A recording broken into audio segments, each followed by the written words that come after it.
What's up everyone, my name is Cyan. Today I'm coming at you with like a really unplanned video.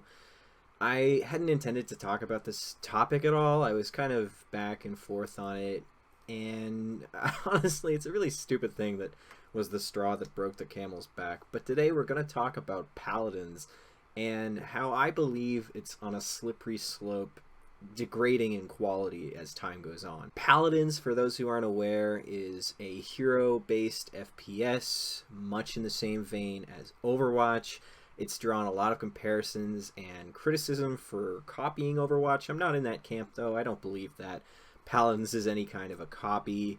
It's certainly derivative of Overwatch in the same way that Overwatch and Paladins are both derivative of Team Fortress 2, and in some ways, yes, you can say Overwatch is derivative of Paladins. I mean, there are lots of arguments that you could go back and forth on, but it really doesn't matter. Paladins is a free-to-play, hero-based FPS from the developer HiRez, who most people might know from Smite.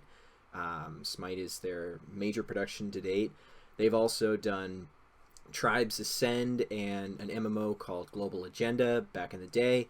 I found out about Paladins just a couple months ago because I had a friend who I wanted to play Overwatch with, but he couldn't afford the game. So I had heard of Paladins. The only thing that I knew about it was that people claimed that it was an Overwatch clone.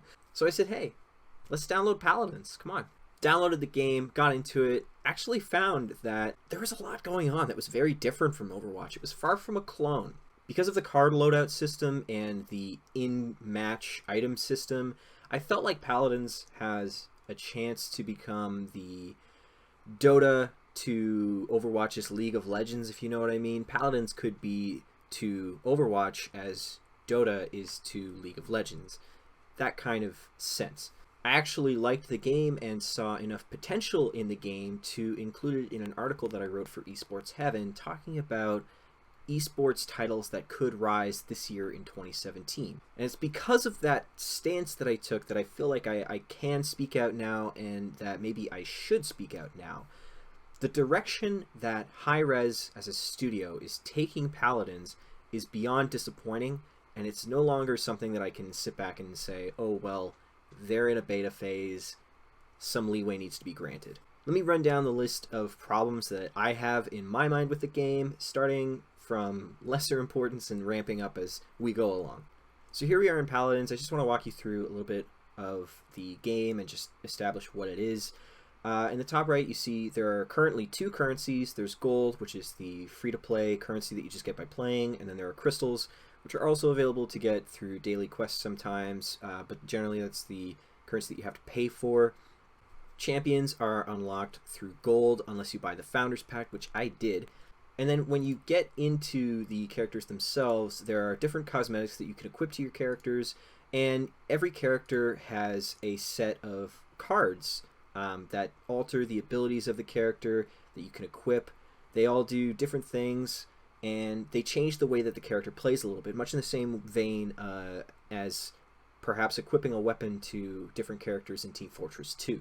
This is one of the coolest things about Paladins, in my opinion. This is like such a huge potential, I think, is in this system for depth and for decision making and for lots of cool gameplay moments where different characters are playing differently from team to team and from match to match. Currently, you unlock these cards with gold. Like I said, gold is the free currency that you build up as you play. Lots of players in the Paladins community are crying for gold sync right now because they have so much gold. But because this is the free currency, these cards are generally pretty easy to unlock. 1,200 gold is not a lot. So generally speaking, if you have a character that you like and you want to play them in a certain way with these cards, right now it's fairly easy to just play the game, unlock the cards, and you're good to go. Another way that you can get the cards and some cosmetics, I'm going to talk about the chest system now. In Paladins, there are a couple of different kinds of chests. The first one is the Radiant chest. This is a chest that you can get through playing the game. It's not exclusively for purchase. You just get it for free by playing. You can purchase them as well. This is the chest that contains a lot of cards. It contains the gold border cards. You saw that on my last screen. Those don't do anything special. They're just purely cosmetic if you want them for whatever reason. And a lot of the times, and sprays and poses are in there too, but a lot of the times you'll unlock a radiant chest and it'll just be gold, gold, gold. And you won't actually get any items or any cards or anything like that. One would imagine that largely that's because this is the one that you get for free. It just kind of makes sense, right? So what HiRez wants to do is they want to implement a third currency along with the gold and the crystals. They want to implement a currency called Essence. Essence is what they're going to use to make cards unlockable now. They're going to do away with the gold. Gold will be used to purchase radiant chests. The radiant chests are where you're going to find the essence.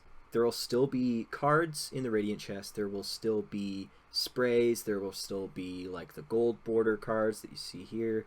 But there will also be essence. The problem is that this is an RNG system where you can't accurately measure how someone will progress. If I wanted the specific Oasis card on this character right now, I can't even remember his name because I've never played him, but if I wanted the Oasis card specifically, right now I can pay 1,200 gold and I just have it.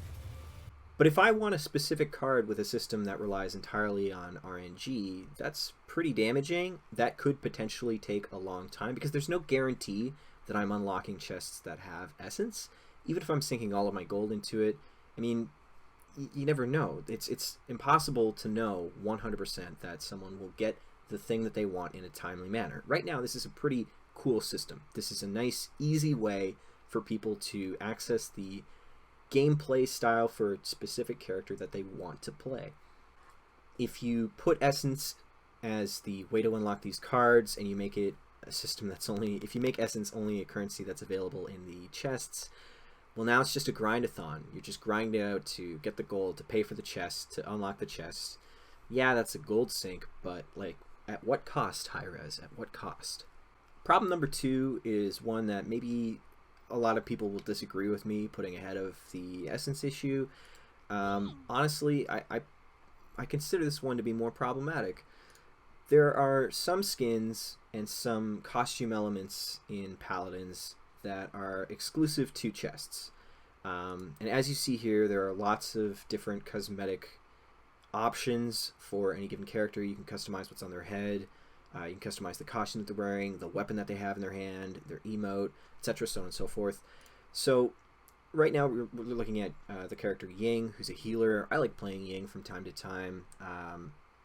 They released a genie skin for Ying. She's kind of a genie anyways, but they made a more like stereotypical one. You know, like she's a cool character. She floats around. She makes mirage type illusions. She's got a mirror that has some really cool animation in it, actually. So the way to unlock the specific cosmetic of Ying's genie skin, you have to buy chests. This is the genie chest. As you can see, there are 10 items in the genie chest. I have 3 of them because I had some crystals from when I bought the Founders Pack. These are 100 crystals each. Again, when you're relying on a system of RNG, the worst can happen. I mean, I've bought 3 of these chests, which translates to almost $7. It's just shy of $8 according to this. So $5 gets you 200 crystals, which is 2 chests. So you spend your $5, you come and you want to unlock some genie skins. $5 is not an insignificant amount of money. I mean, it's a cup of coffee. It counts. Generally, with a microtransaction system, it should be meaningful. There's no guarantee that you're going to get an item that you want with this system. I mean, I got items that I didn't want. I really have no interest in the weapon skin. I really have no interest in the pose skin or whatever, and I don't even know what this is. I think it's the profile icon. I honestly have no idea because I didn't want it. I would much rather a system where I can pay X number of dollars and just have the skin. Right now, if you have horrible luck and you only want one of these items and you unlock chests to get your item, it will cost you upwards of what, $20? More than $20 to unlock 10 chests worth of crap to get the one item that you want. A $20 skin should be far more robust than like a basic skin in any other game, because that's what this is. And of course, the whole reason that I'm making this video is because Paladins and HiRez came out and they said, at the time of recording now, this chest is going to be gone tomorrow. What? So you put in an RNG system that grants the consumer no real way to guarantee that they're going to get the item that they want without spending quite a lot of money, realistically, for what it is. And you're going to make that a limited time thing. And of course, there's no actual warning for this happening. As far as I'm concerned, let's look at the browser. These are the patch notes for the patch containing the skin that I'm referencing, the Ying Genie skin, January 10th. So these are the patch notes. General patch stuff, legendary epic mounts are no longer available, siege mode, payload mode, fixed spray, deployable, blah blah blah blah blah. Okay, skins and weapons. So the Ying Genie collection is available in the chest. These are the items that are available in the chest, and that's it. There's no mention of the idea that it'll go away. We have a map section, we have an in-game item section, champion balances, updates, and fix, and then that's nothing. There's no mention in these patch notes that the chest is a limited time thing, that it will be gone in X number of days, it'll be gone on this date. There's no mention of any of that. And the reason why that's problematic, or particularly problematic, is because there are some ways to gain crystals through free-to-play accessibility. There are some quests that grant crystals. HiRez just had a free crystal for first win of the day weekend. You got 30 crystals. So if you got one first win of the day for the Friday, the Saturday, and the Sunday that event was available, you could unlock one thing from those chests, which is what I did. If you're restricting the availability of these products to just RNG, hope and pray that you get what you want in your first try, then it's not fair to kind of put them as a limited time option when maybe some people are thinking, well, I'm not going to spend $20 trying to unlock the thing that I want, because that will happen to some people. Maybe some people only have to spend $2 or $4 or $5. It was $5 for the lowest buy-in of crystals. Maybe somebody has to spend $5 and they get the perfect Ying Genie loadout or whatever it is. But that's a rarity. There's a reason why casinos make money, right? Never rely on the RNG. Can't do it.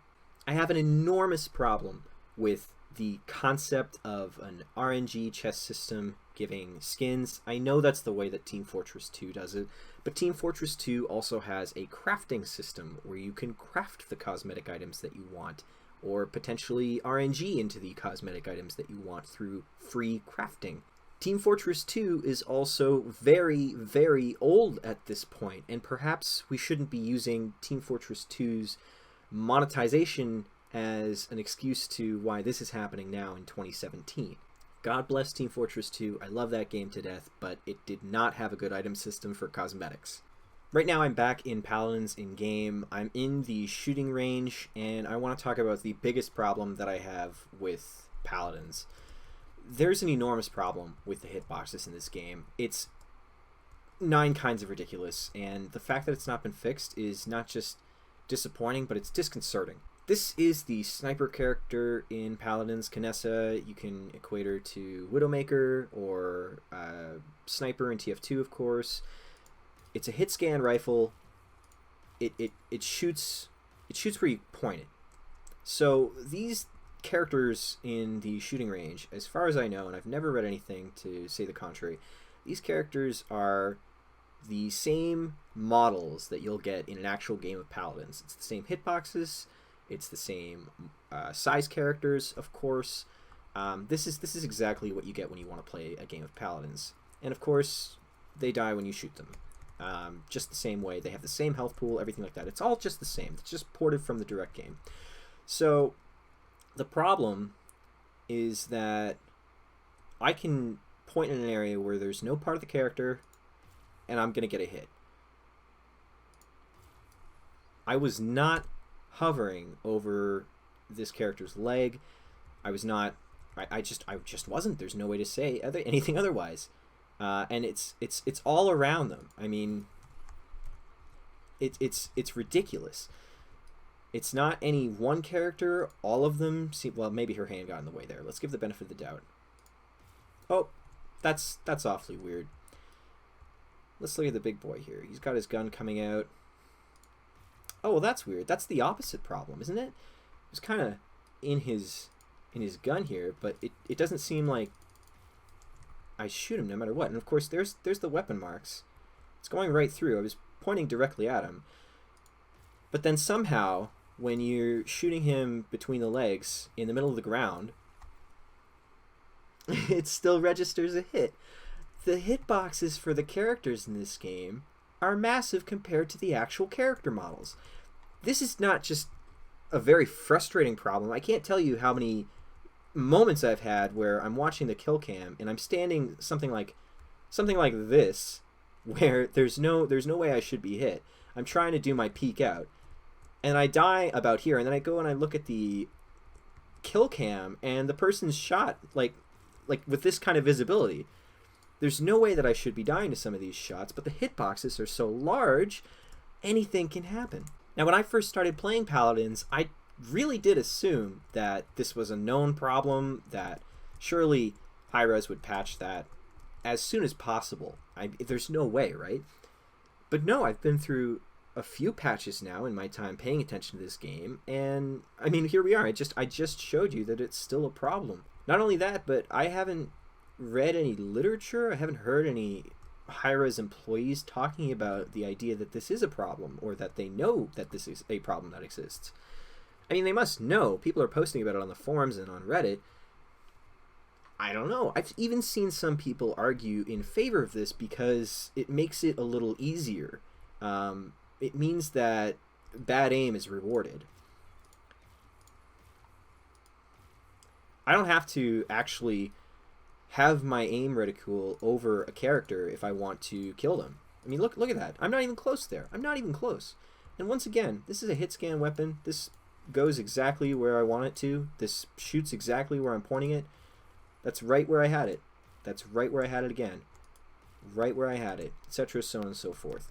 If you have a game that you want people to play competitively, you need to fine-tool the character models and the hitboxes in your game so that they're not being misrepresented. If the hitbox extends all the way out here and the character doesn't, you're misrepresenting the hitbox and you're hurting competitive play. Not a little, a lot. If you're somebody who is defending the hitboxes in Paladins, I don't know what to tell you. I have read people say that it makes the game easier and that's a good thing. This is not a good thing. I'm nowhere near this character right now and I'm causing damage. I shouldn't do that. I shouldn't be rewarded for my sloppy aim. I should only be rewarded when I can actually hit the character in the character model. I did a quick Google search of just Paladins hitboxes just to underscore the idea that this is an issue that's existed for quite some time. Videos from September. I mean, I just watched this one. This is exactly what I'm talking about. This is exactly what I just showed you. Posts to Reddit from months ago talking about the hitbox issue, and I know that there are community team members of the Paladins crew who browse our Paladins because I see them posting there. Posts to the Steam community, etc., so on and so forth. I mean, there's no way that HiRez doesn't know that the hitbox issue exists. There's no way, and if they don't, then I don't know, they're kind of ignorant, aren't they? I wrote an article talking about how Paladins could rise as an esport in 2017. I've talked up Paladins on my stream, in call-in shows, in casual streams. I mean, I don't do a lot of streams, but I feel like in a good number of them, I've talked up Paladins and have told my audience, hey, give it a chance. I'm not going to do that anymore. I'm not going to tout a game as a competitive game, as an interesting addition to the hero FPS genre, when it has so many glaring issues. Not when the developer seems to be willfully ignoring and actively hurting these issues. You don't get to make your game into a horrible grind fest, into something that has awful elements when looking at competitive gameplay like those hitboxes. You don't get to punish the people who want to get a certain skin for a character. You don't get to do these things without having some kind of negative feedback. And I'm giving that negative feedback right now because I feel like I have sort of an obligation after talking up Paladins for so long. I've always said this whenever I spoke about Paladins. Overwatch is still the number one for me. It's always going to be the number one for me as far as I can tell. I will continue to produce Overwatch content gladly, no matter what happens here. The question is, will I be mixing in any Paladins content at all? At all, even like a small stream. Will that happen? Right now, I don't know. I think probably not. I think almost certainly not. If things continue down this road for this game and for HiRez, I can't see a world where I'm excited to stream Paladins or excited to play Paladins or where I want to talk about Paladins esports. I mean, how can you talk about the players who play the game competitively and professionally when the competitive mode with their hitboxes is so messed up? It's important. It's so important. I think HiRez had a real chance to do something special or something big, perhaps, with Paladins. Not necessarily unique, but I think it really could have been a Dota 2 to Overwatch's League of Legends, but I don't see that happening. Not anymore. You're making it worse. You're not making it better. You're making it worse. Overwatch for life. Hopefully Blizzard doesn't make any of the mistakes like this. Hopefully.